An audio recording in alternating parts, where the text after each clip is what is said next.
Hamas initiated this conflict. There was a ceasefire all the way up till October 6th. On October 7th, they stormed into Israel, murdered 1,500 people, and took 200 people hostage back into Gaza. They then planted themselves in terror tunnels that they've spent billions of dollars building, that they robbed from their own population, underneath civilian populations, including the Al-Shifa hospital. Oh my God. You should talk to the people in Dresden, but you can't because they're dead. What a line there. And the entire crowd is just gasping like, oh, she doesn't know that Britain was bombing civilian targets in Germany. Unbelievable, the ignorance that she displayed there. Hey, Ben Shapiro, I just had a quick question for you. I have a question. Can I see your face, or is it like prohibited? I just don't want to associate my face with like my politics.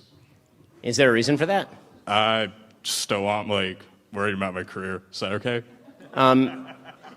Well, it depends about what you're about to say. Okay, so can I just ask it? You can ask it, and then we'll determine whether you are a person who should not be able to get a job. Okay. Sure. Okay. So I just want to know, how hard was it to like generate like AI generated images of Hamas? So you should take off your mask now. Not really because what you're saying is so anti-Semitic, but just because what you're saying is so unbelievably stupid that I hope employers take a good stock of a person who does something so dumb. So over the last couple of weeks, I've heard you make multiple justifications for the carnage, the death, the despair, the now over 10,000 Palestinian people that have been slaughtered, refugee camps that have been bombed with one-ton bombs, US-made bombs, people picking up the body parts of their children and putting them in bags because they can't find every bit of their family's remains.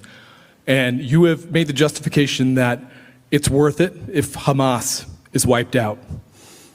I want to do a thought experiment for the audience. You push a button right now, Hamas is gone from the earth. Call it whatever you want, it's gone. What do Israeli-Palestinian relations look like? So the answer is that No, I'm going to tell you the answer. Well, then that's not a question. No, that was my framing of the question. At a certain point, so the answer, as long as you get to a question mark at the end, we're good. There's a question. Okay. Sometime in the near future. What does the West Bank look like? Who administers the West Bank? I got the question. It's the Palestinian Authority, who cooperates, they're docile, they work with the Israeli government. In what way? And what do you see in the West Bank? Day in, day out, ethnic cleansing. People getting kicked out of their homes. In the middle of the night, the Israeli Defense Force. Is the there Orwellian, listen, okay. there are questions coming very soon, sir. I appreciate your time. Take a breath. Listen, people being pulled out of their homes, watching their homes demolished while their children cry. Where's the question? The question is, do Palestinians have the right to defend themselves? So, can I ask a quick counter question? If by Palestinians defending themselves, is Hamas a terrorist group? Sure. Should Hamas surrender tomorrow? It's not for me to say. Okay, so... Should Israel stop dropping one-ton bombs? Hold on a second. No. You got to talk for several minutes and spew complete bullshit. So now it's my turn. So, because that's how this works. This is a dialogue. No, so let me explain, okay? Here is my perspective. My perspective on this is very clear, which is that what is happening right now in Gaza is horrific and a tragedy, and every ounce of blood that is being spilled is on Hamas. Hamas initiated this conflict. There was a ceasefire all the way up till October 6th. On October 7th, they stormed into Israel, murdered 1,500 people, and took 200 people hostage back into Gaza. They then planted themselves in terror tunnels that they've spent billions of dollars building, that they robbed from their own population, underneath civilian populations, including the Al-Shifa hospital. They have hundreds of thousands of gallons of fuel underneath Al-Shifa hospital being used solely and completely to fund their terrorism. And you say Hamas should not surrender. Now, here's the deal. The minute Hamas surrenders, the bloodshed stops. It is that simple. As far as the Palestinian Authority has on its books laws that pay terrorists who kill Jews. They do get actual stipends that outgross the actual yearly earnings of Palestinians. Don't shake your head at me when what you're saying is factually untrue.